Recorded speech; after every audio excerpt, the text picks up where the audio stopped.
Nagkataon na Biyernes today and we are making, eto siya, staple pag Biyernes. Hindi itong pata, pero yung munggo. Pero yung partner natin sa ating munggo, yung ating buong pata ng baboy. Pata sa harap to ha. Ito yung ginagawang crispy pata. At i-arrange ko lang dito sa aking Instapot. So ito, binabad at hinugasan ko ng ilang beses. Kaya medyo clear na yung kanyang water. Yan. And pata. Masarap to kasi malagkit-lagkit, no?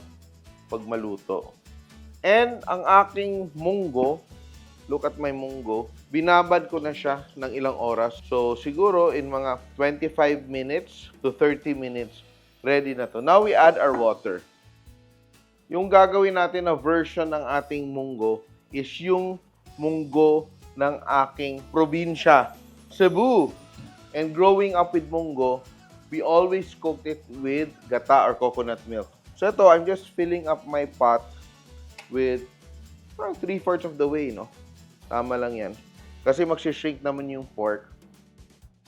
To start our flavors going, yung gagawin natin, instead of using cubes, we are using Maggi Magic Sarap. Ito siya is really a combination of garlic powder, onion powder, and chicken powder. And it's good as a final seasoning, but it also works very well as a seasoning base. So, usually, ang isang pack nito is good for half a kilo. And sa atin kasi medyo marami itong niluluto natin. Kaya I'm using 2 packs of Maggi. So, this is just like your powdered bouillon, no?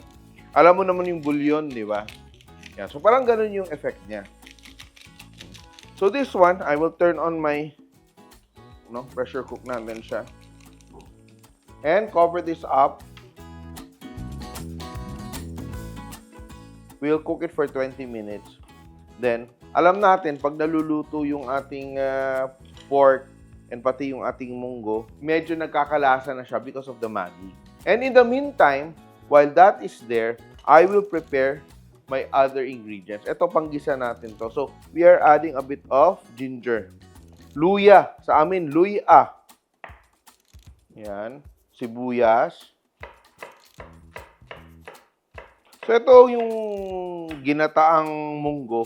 Isa sa pinaka-popular ko na dishes sa aking restaurant sa BGC, yung Lord. Pero iba yung version dun. Our onions, then garlic. Yeah.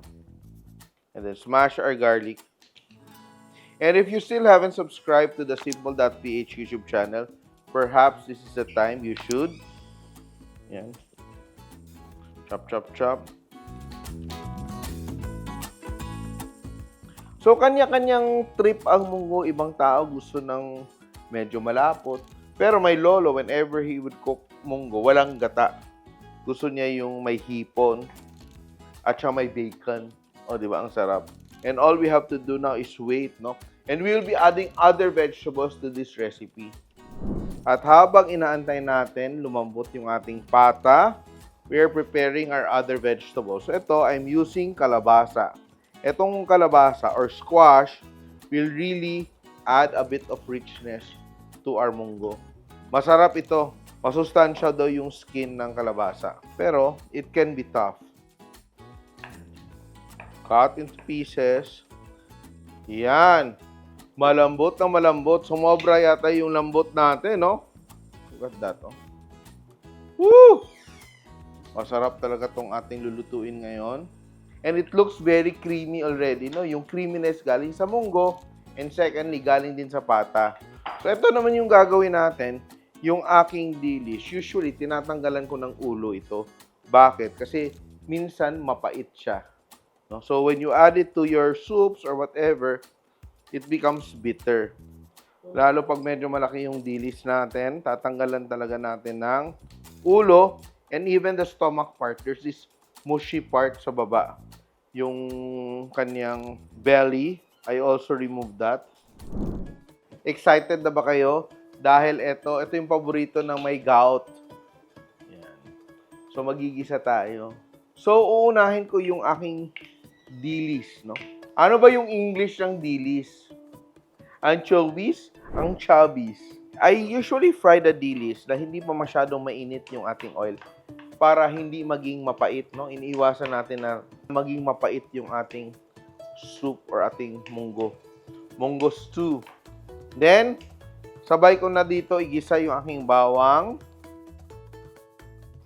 tsaka luya at sibuyas. Sabay na natin. So, very important, magisa natin ng maayos yung ating aromatics para maging malasa talaga yung ating munggo. So, we are adding ginger para mawala yung lansa ng ating dilis. Also, tomatoes and onions. And lalagay ko na yung aking kamatis, which I want na maluto siya ng maayos. Konting salt. Salt lang to bring out the flavor of our aromatics.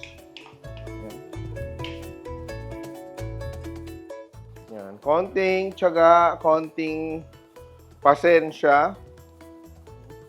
And what you can do is pwede mo rin ilipat dito after mag-isa. Ang gagawin natin, baligtad. Kasi dadagdagan natin, hindi na siya kakasya dito sa ating Instapot.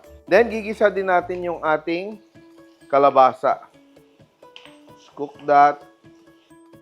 Medyo napasobra ng lambot ng ating munggo at ating pata, which is so delicious now. Pero, ang problema natin, ang ating kalabasa ay hilaw pa.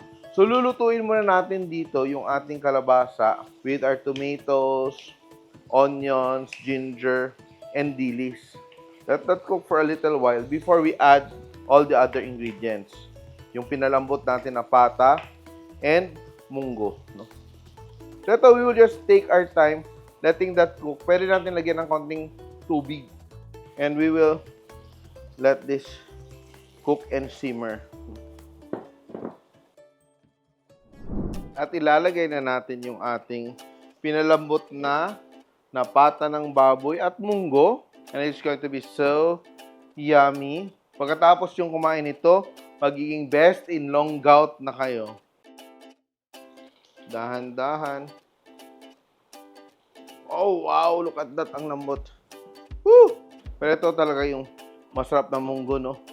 Yung creamy, oh. Nagiging creamy, oh. Lambot-lambot, oh. Fall off the bone na yung ating pata. Eto, lipat na naman. Diba, mali yung estimate natin. Gently, carefully, lipat natin to.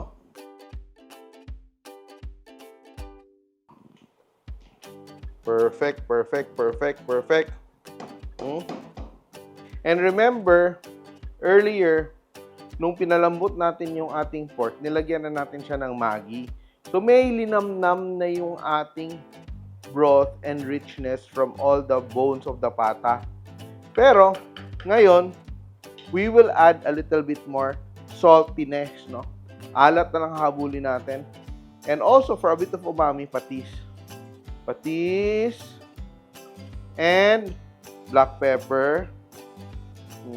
And eto siya, we always add the dahon at the end. Ano ba yung trip nyo na dahon? And now, meron akong gata dito, kakang gata, galing sa 2 niyog. Mga alam dito na recipe, natatakam na for sure. Lagyan natin ng sili. Buo lang natin ha, kasi baka ayaw ng manghang ng iba. 3. And if you still haven't subscribed to the Simple.ph YouTube channel, mag-subscribe na po kayo. At nagluluto tayo ng mga masasarap, masustansya, at very memorable dishes. So I will add 2 eggplant. Manipis lang, no? Ganyan, no? Dapat walang alaga yung talong, ha? Be sure to wash your vegetables very well. Now, lalagyan natin yung ating last ingredient. Talbos ng kamote. Then, we will add a little bit of black pepper. Konting luto na lang yan. And we will be serving our ginataang munggo with pata. So, hinahanap ko yung paa. Yan, oh. That's collagen. That's not fat. That is good for you. And dapat may gulay. Sige muna tayo. Eto muna. Yung ating munggo. Heavenly. Yung pata, lambot-lambot, oh. Ito. Brings back so many memories. Ang sarap. Very rich. Yung ating baboy, gelatinous. Ating munggo, creamy. And there's a bit of fishiness from the dilis. Kung first time nyo makakita ng recipe ng ginataang munggo with pata, sign na ito na matikman nyo. Subukan ito sa bahay. I'm sure you will love it. Kung ayaw nyo naman ng pata, pwede naman pork belly. Try this recipe, ginataang munggo with pata. Simple!